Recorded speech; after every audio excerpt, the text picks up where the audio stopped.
नमस्कार, मैं आचार्य अनुपम जली। तुला राशि वाले लोगों के लिए आगामी सप्ताह अर्थात 24 अगस्त से 30 अगस्त के बीच में ग्रहों का आपके जीवन पर प्रभाव, उसके समाधान की बात करने वाले हैं। तो शुरुआत करते हैं चंद्रमा से। चंद्रमा का ये सफर इस हफ्ते धनु राशि से लेकर मीन राशि तक रहेगा। मतलब आपकी तुला राशि से तीसरे भाव से लेकर आपके छठे भाव तक चंद्रमा का सफर रहने वाला है। और जैसा कि मैं आपको बताता रहता हूँ समय समय पे, तीसरा चंद्रमा बहुत ही शुभ होता है। तीसरे चंद्रमा में मतलब सप्ताह का पहला दिन जो है उसके अंदर आपके छोटी मोटी यात्राएं हो सकती है, पर सुखद यात्राओं की बात कर रहा हूँ। साथ ही साथ नए पुराने दोस्त मिल सकते हैं, और जब नए पुराने दोस्त मिलते हैं तो भी कहीं ना कहीं खुशियां होती है। कई बार गड़बड़ भी होती है, पर यहाँ गड़बड़ वाली बात नहीं कर रहा, यहाँ खुशियों वाले संबंधों की बात कर रहा हूँ। और आपका जो सामाजिक दायरा है वो बढ़ता है, और आपके कार्यों की प्रशंसा होती है। सबको यही चाहिए होता है। तो आपका जो सप्ताह की शुरुआत है बड़ी परफेक्ट हो रही है, आपके ईगो को बढ़ाने वाली हो रही है। परंतु चौथा चंद्रमा मानसिक कष्ट देता है, तो हमारे पल में तोला पल में माशा वाली स्थितियां बनी रहती है। तो जो चौथा चंद्रमा है वो तुरंत अगले दिन है, अर्थात मतलब 24 तारीख या 25 तारीख की सुबह 3:06 पे चंद्रमा मकर राशि में आ जाएंगे, और ये मकर राशि में 27 अगस्त दोपहर 1:36 तक रहेंगे। चौथा चंद्रमा मानसिक थोड़ी सी चिंताएं देता है।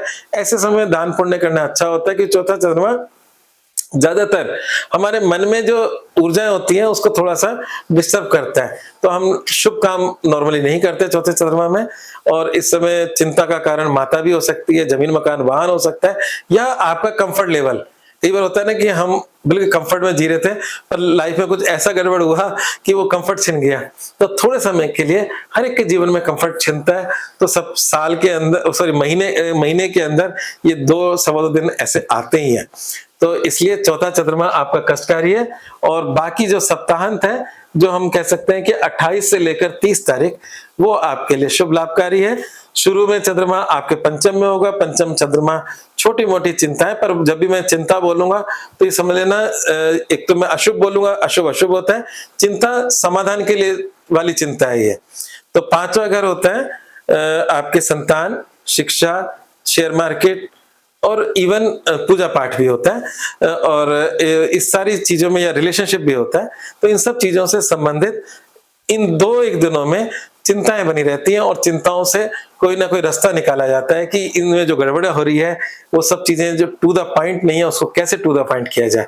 और सप्ताहांत आपका छठा चंद्रमा बहुत ही सशक्त पावरफुल है, और वो है आपके शत्रुओं पे विजय दिलाने वाला, रोग ऋण पे से में आपको अच्छे रिजल्ट दिलाने वाला, और कहीं ना कहीं उधारी में भी शुभ सूचना देने वाला। तो बीमारी, उधारी, शत्रुता, कोर्ट कचहरी में क्षणिक लाभ देने वाला चंद्रमा सप्ताह के अंत में आ रहा है। ये था चंद्रमा का सफर। बाकी ग्रहों की अगर मैं बात करूं तो इस समय अगर पूरे ग्रहों को देखें, उनकी तारीफ करें, तो उस तारीफ से पहले बुराई कर लेते हैं। वो जो इसमें सबसे कष्ट की स्थिति है वो है आपकी राशि का स्वामी शुक्र इस समय पीड़ित है। पीड़ित कैसे है? आपकी राशि से 12वें हैं शुक्र, नीच के हैं, और शुक्र को शनि देख रहे हैं। तो इसलिए हर प्रकार से शुक्र पीड़ित है। शनि की दृष्टि की वजह से भी, हालांकि शनि मित्र है, शनि शुक्र मित्र है, पर दृष्टि शनि अपना प्रॉब्लम देते हैं। तो वो पीड़ित है शनि की दृष्टि से और नीच के होने से। ये इसका मतलब स्वास्थ्य संबंधी समस्याएं आ सकती हैं, हॉस्पिटल के चक्कर लगाने पड़ सकते हैं, थोड़ी बहुत परेशानी रह सकती है। आप अपने स्वास्थ्य को अप टू द पॉइंट नहीं देख पाओगे कुछ समय, तो थोड़ा सा ध्यान रखें। अभी जो मौसम है, मौसमी बीमारियां भी होती हैं, तो अपनी कुंडली के अनुसार कम ज्यादा छोटा मोटा स्वास्थ्य का परिणाम आपके लिए थोड़ा सा परेशानी बना रह सकता है। तो बस यही गड़बड़ थी। अच्छा क्या है? अच्छा बहुत कुछ अच्छा है। अच्छा ये है कि गोचर का मतलब जो हम राशिफल देते हैं वो गोचर पे आधारित होता है। उसको इंग्लिश में बोलते हैं ट्रांजिट। ग्रह जो एक राशि से दूसरी राशि में जाते हैं, और इस ट्रांजिट में एक ऐसा घर है जिसमें हर ग्रह आपको मौज करा देता है, और वो घर है 11वां घर। 11वें घर से जो भी ग्रह गुजरता है वो लाभ देता है। तो इस समय तुला राशि वाले लोगों के लिए 11वां घर फुली एक्टिव है। 11वें घर का स्वामी कौन है? सूर्य, वो अपनी राशि में बैठा है। 11वें घर में लंबे समय से केतु बैठा है। बुरा ग्रह भी यहाँ लाभ दे देता है, केतु भी यहाँ लाभ दे रहा है, और अब बुध भी वहां है। तो बुध, सूर्य और केतु आपके लाभ भाव में है, जो आपकी इनकम को बढ़ाने की बात कर रहे हैं। तो जिन लोगों का भी तुला राशि है, और साथ ही साथ मैं कहूं जो राशि का फल दे रहा हूं, जिन लोगों का तुला लग्न भी है वो भी अनुभव करेंगे कि उनके इनकम का कोई ना कोई नया रास्ता भी ऐड ऑन हो सकता है अगर अभी प्रयास करें। तो निश्चित रूप से इस समय आपको अपनी इनकम बढ़ाने का प्रयास करने चाहिए, क्योंकि ग्रह आपके पक्ष में है। तो ये थे आपका मोटा मोटा राशिफल। इस राशिफल में दो चर्चाएं और कर लेते हैं मंगल और शनि की। मंगल आपके नवम भाव में है, और नवम भाव में थोड़ा सा संघर्ष के साथ सब चीजों को हासिल कराने वाले साबित होंगे। मंगल मतलब फाइट, और नौ मतलब भाग्य। भाग्य में जब मंगल होते हैं तो हर काम को करने के लिए, जैसे मान लीजिए आपने किसी का काम किया और आपको अपनी फीस लेने के लिए बोलना पड़ रहा है, अपने आप नहीं आ रही, बस ऐसी दिक्कत है। तो संघर्ष का मतलब होता है कि एक होता है खुद चलकर चीजें आए, और एक होता है हमें उसके लिए खुद मेहनत करनी पड़ रही है। तो थोड़े संघर्ष के साथ आपके सारे कार्य संपन्न होते दिख रहे हैं।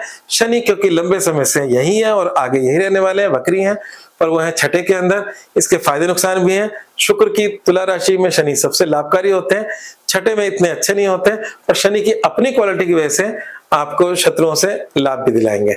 तो ये था इस हफ्ते का राशिफल। उपाय पर आ जाते हैं।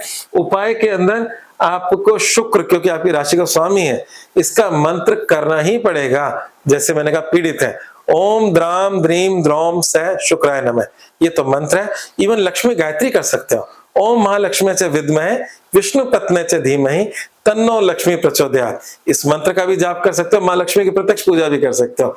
ये सब आपके लिए इस समय जरूरी है, और निरंतर भी करेंगे तो लाभ ही मिलेगा। और मूल मंत्र क्या है, क्योंकि मैंने आपको बताया कि आपकी राशि का स्वामी हॉस्पिटल वाले खाने में नीच का हो रहा है, तो आपको क्या करना है, और ये खाना पैरों का भी है, पैर में चोट भी लग सकती है, तो यहाँ पर आप हॉस्पिटल में जाकर गरीबों की सेवा कर दें।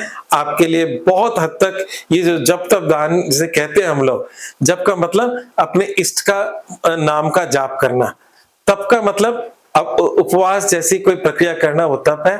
और दान का मतलब जो भी सक्षम नहीं है उनको कुछ देना, वो जानवर हो सकते हैं, वो प्रकृति का कोई और हो सकता है, वो कोई गरीब व्यक्ति हो सकता है, तो हम किसी प्रकार से दान करें। तो इस समय हॉस्पिटल के अंदर आपका दान करना या हॉस्पिटल में जाके गरीबों की सेवा करना आपके लिए शुभ लाभकारी रहेगा। आपके कर्मों को का जो नेगेटिविटी है उसे बहुत हद तक कम कर देगा। आज बस इतना ही, धन्यवाद।